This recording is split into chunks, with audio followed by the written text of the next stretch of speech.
Сәлем достар, бүгін осындай өте дәмді бауырсақты жасаймыз. Рецепт ұнаса лайк басып, каналыма тіркелуді ұмытпаймыз.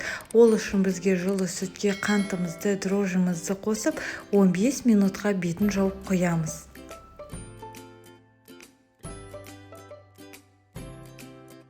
Ашытқымыз көтерілгеннен кейін оған тұзымызды, разрыхлителімізді, бөлме температурасындағы тұрған сары майымызды қосып, және де ұнды қосып, жұмсақ қамыр илейміз.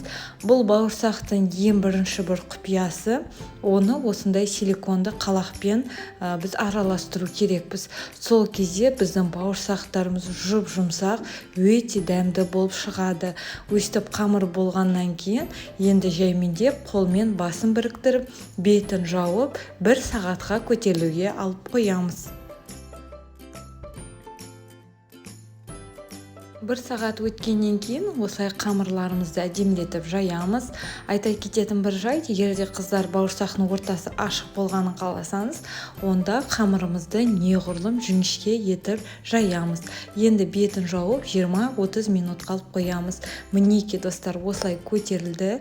Енді қыздырылған табада жаймендеп салып, барлық бауырсақтарымызды пісіріп аламыз. Мінеки достар, біздің бауырсақтарымыз дайын болды. Рецепт ұнаса лайк басып, каналыма тіркелуді ұмытпаймыз.